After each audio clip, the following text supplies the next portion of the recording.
Hello everyone, welcome to this video where we will cover Unit 1 of Art of Being Happy, Human Ecology and Happiness with all important notes in a short and simple way. In this unit, we are going to talk about how human life, environment and happiness are all connected. What is human ecology and happiness? In simple words, human ecology means the relationship between people and their environment, and happiness means feeling good, peaceful and positive from within. So, this unit explains how our surroundings and way of living affect our happiness. Factors of happiness. Our happiness is influenced by many things. Majorly, there are two factors: environmental factors and social factors. Environmental include clean air, greenery, noise-free surroundings, etc. Social factors include good relationships, support from family and friends, and a society that is positive. If we live in a peaceful, clean and friendly environment, we naturally feel happier.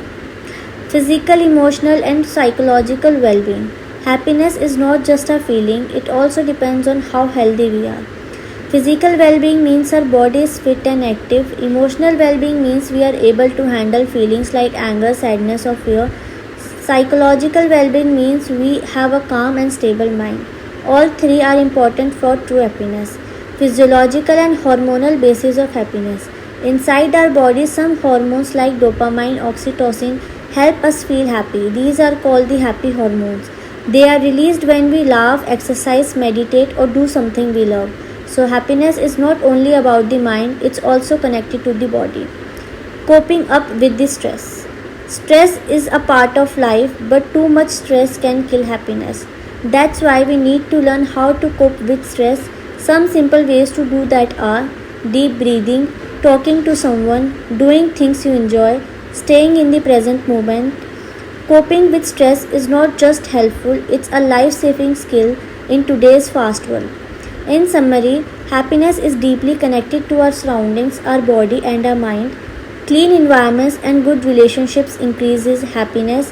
Health, hormones and stress management all play a big role in our well-being. Hello everyone, welcome to this video. Today we will cover Unit 2 of Art of Being Happy, Indological Theories of Happiness. What is Indology? It means the Indian way of understanding life, self and happiness through ancient texts and traditions. The main ideas of Indology are Vedanta, which says true happiness is knowing a real self. Yoga philosophy says happiness comes by controlling mind and senses. Bhagavad Gita says peace lies in doing duty without attachment. Jainism and Buddhism says end suffering by removing desire and ego. Karma and rebirth explains how our actions shape future happiness. Now let's move to Panchkosha theory. This theory says happiness comes from different layers of human existence, from outer to inner. The 5 koshas or layers are Annamaya kosha, the physical body maintained by food, health, exercise, daily needs like rest and hygiene. Pranamaya kosha, energy layer linked to breathe, life force and vitality balanced through breathing and calmness. Manomaya kosha, the mind layer involves thought, emotions, stress and mental peace. Vijnanamaya kosha, the wisdom layer connected to intellect, decision making and self-awareness. Anandamaya kosha, the bliss layer, the deepest layer where we feel pure joy and peace. The next is the idea of well-being. In Indian thought, well-being is not just physical but also mental, emotional and spiritual. Having a healthy body, peaceful mind, right actions and a sense of purpose. Now let's look at self and other. In Indology, the self is not separate from others or nature. Happiness comes when we see unity between self and everything else, not selfish separations. Hierarchy of happiness means levels through which a person grows in understanding happiness from basic need to inner peace. There are broadly 6 stages. Basic needs, which include food, health, safety and shelter. Pleasure includes temporary joys from senses like entertainment, comfort. Success and achievements involves fame, status, career, goals, but not long-lasting. Inner growth includes self-realization, values, emotional maturity. Spiritual happiness includes peace through connection with the higher self. meditation, and at the end, ultimate bliss, freedom from ego and suffering, feeling one with everything. Hello everyone, welcome to this video. Today we will cover Unit 3 of Art of Being Happy, Happiness in Cross-Cultural Context. Let's understand how happiness is shaped by different cultures, relationships and worldviews. What is cross-cultural context? Cross-cultural context means comparing how different cultures think, feel and express happiness. It helps us learn that happiness is not the same for everyone. It depends on cultural values, beliefs and social life. Culture and happiness. Different cultures define happiness differently. In Western cultures, happiness often means personal success, independence, and self expression.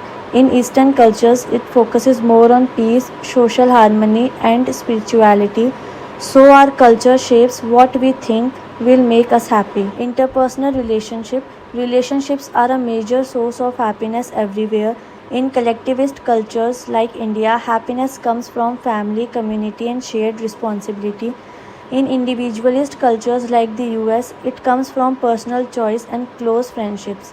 But overall, human connection is key to well being in every society. Important aspects include strong family support, caring friendships, emotional bonding, belongingness and trust, social support system, sharing and empathy, communication and understanding. Comparative perspective. This means comparing happiness across different societies. Some cultures smile more, others value calmness. Some focuses on wealth or freedom, others on religion or tradition. These comparisons help us understand the diversity of happiness across the world. Towards self-actualization. Self-actualization means becoming your best self. It's about realizing your full potential mentally, emotionally, and spiritually.